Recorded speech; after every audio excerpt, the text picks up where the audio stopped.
ایک شخص نے ایک غلام خریدا. پہلے کے زمانے میں غلام خریدے جاتے تھے، یہ ایک طرح سے خرید و فروخت اس کی ہوتی تھی.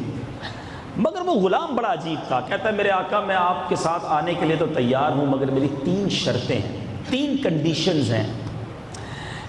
پہلی تو یہ کہ مجھے فرض نماز سے آپ منع نہیں کریں گے جب نماز کا وقت آ جائے. نمبر 2، آپ دن میں جو چاہیں مجھ سے کام لے لیں، رات مجھے چھوڑ دیں گے. اور تیسری شرط یہ ہے کہ مجھے میرے آرام کے لیے ایک الگ سے کمرہ دے دیں تاکہ میری پرائیویسی رہے، میں ایک تخلیہ میں اپنا آرام کر سکوں. تینوں شرطیں نارمل سی تھیں. آپ نے کہا ٹھیک، نمازی غلام مل گیا.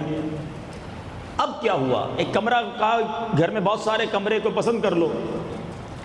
وہ غلام بڑا عجیب و غریب تھا. گھر کا جو ایسا کمرہ جو چھوٹا سا کاٹ کباڑ جس میں بھرا ہوا تھا، کہا یہی کمرہ مجھے دے دے.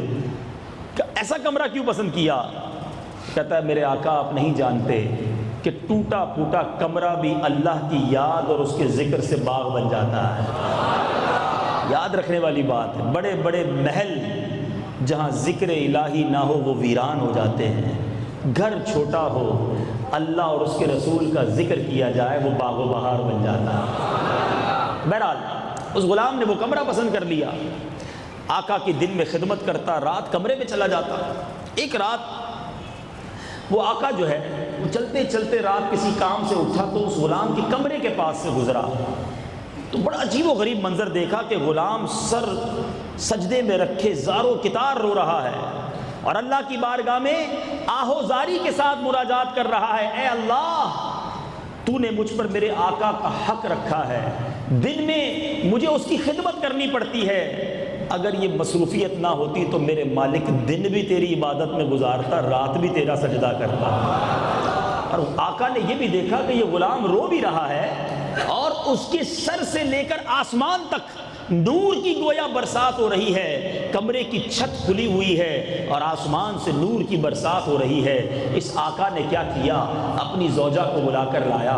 میاں بیوی کمرے کے کنارے کھڑے ہو کر منظر دیکھتے رہے، روتے رہے. یہ غلام آہو زاری کرتا رہا، اللہ کی بارگاہ میں التجائیں کرتا رہا. رات بسر ہو گئی. جب سجدے سے سر اٹھانے کا وقت آیا وہ کمرہ پھر چھت بند ہوئی، نور کی قندیل چلی گئی اور صبح ہو گئی. آقا بڑا متاثر، اس کی زوجہ بھی بڑی متاثر. اس غلام کو بلایا اور کہا ہم نے رات عجیب منظر دیکھا کہ تم اللہ کی عبادت کر رہے تھے، تم پر نور کی برسات ہو رہی تھی. تمہاری تمنا یہ تھی کہ دن بھی تمہیں اگر یہ ذمہ داری نہ ہوتی تو تم دن بھی اللہ کی عبادت میں گزارتے.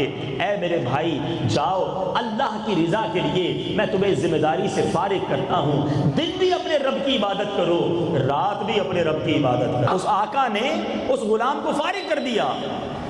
لیکن وہ غلام بڑا نرالا تھا. سنو، آج میرے اور آپ کی کوئی خوبی کسی کو پتہ چل جائے، نہ پتہ چلے تو بہانہ ڈھونڈتے ہیں کہ پتہ نہیں مجھے یہ بھی آتا ہے، ہاں مجھے بیان کرنا بھی آتا ہے، میں نعت بھی پڑھ سکتا ہوں، میں حافظ بھی ہوں، میں عالم بھی ہوں، میں حاجی بھی ہوں. کسی نہ کسی بہانے اپنا کوئی وصف بتانے کی تمنا ہوتی ہے. سنو، اس غلام کا کیسا ذہن تھا جب اس نے دیکھا کہ میں اکیلے میں اللہ کو پکارتا تھا، یہ میرا اور میرے رب کا راز تھا، کسی کو معلوم نہ تھا. یہ میرے آقا کو پتہ چل گیا، انہیں پتہ چل گیا کہ میرا رب کی بارگاہ میں کیا مرتبہ ہے. یہ غلام کیا دعا کرتا ہے؟ یا صاحب السر ان السر قد ظہر ولا اريد حیاتی بعد ما اشتہر. اے اللہ، اے صاحب راز، راز تو کھل گیا، اب راز کھلنے کے بعد میں زندہ نہیں رہنا چاہتا. یہ بات پوری ہوتی ہے، وہ غلام گرتا ہے اور اس کی روح قفس انصری سے پرواز کر جاتی ہے، چلا گیا دنیا سے.